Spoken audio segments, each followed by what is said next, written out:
India has already made history near the moon's south pole. Now, NASA wants India to help establish a human presence there. The US Space Agency has invited the Indian Space Research Organization or ISRO to join its moon-based program. The invitation came during the 9th India-US Civil Space Joint Working Group meeting held at ISRO headquarters in Bengaluru on 5th and 6th August. So what exactly is NASA planning and why does it want India involved? NASA describes Moonbase as humanity's first lunar outpost, a place where astronauts could eventually live, work, and explore near the moon's south pole. The plan is to build this presence gradually through robotic missions, technology demonstrations, and eventually crewed operations. The goal isn't simply to land astronauts on the moon. NASA wants to learn how humans can live and work there for extended periods, develop new technologies, and use that experience for future missions, including to Mars. But why the moon's south pole? One major reason is water ice. Permanently shadowed craters in the region are believed to contain deposits of water ice. In the future, that resource could potentially be used for drinking water, producing oxygen, and even making rocket fuel. That makes the lunar south pole strategically important for any long-term human presence on the moon. So why is NASA looking to India? India has rapidly emerged as a major player in lunar exploration.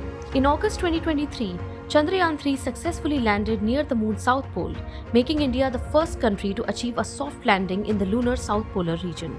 And India's contribution goes back even further. In 2008, Chandrayaan-1 provided crucial evidence of water molecules on the lunar surface. So India already brings valuable scientific and robotic experience in the region NASA is targeting, along with a track record of cost-effective space missions. And this isn't only about the moon. The invitation builds on a rapidly expanding space partnership between India and the United States. India joined the Artemis Accords in June 2023, a multilateral framework laying down principles for peaceful and sustainable space exploration.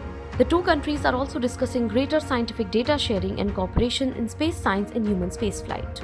And there's already a major example of what NASA and ISRO can build together. NISAR, the NASA-ISRO Synthetic Aperture Radar Satellite, is a joint Earth observation mission designed to track changes in land, ice, and ecosystems. So what could joining Moonbase mean for India? ISRO is already developing Gaganyaan, India's first human spaceflight program.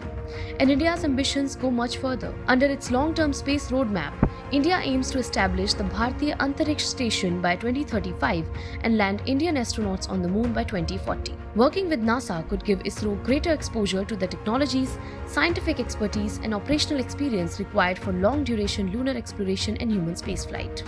But India's exact role has not yet been publicly defined. Its contribution could eventually involve areas such as scientific research, robotics, surface technologies, or human spaceflight cooperation, but those details still need to be worked out.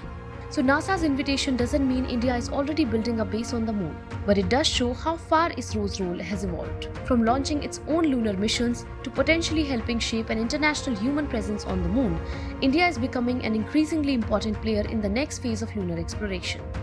Follow Business Standard for more such stories.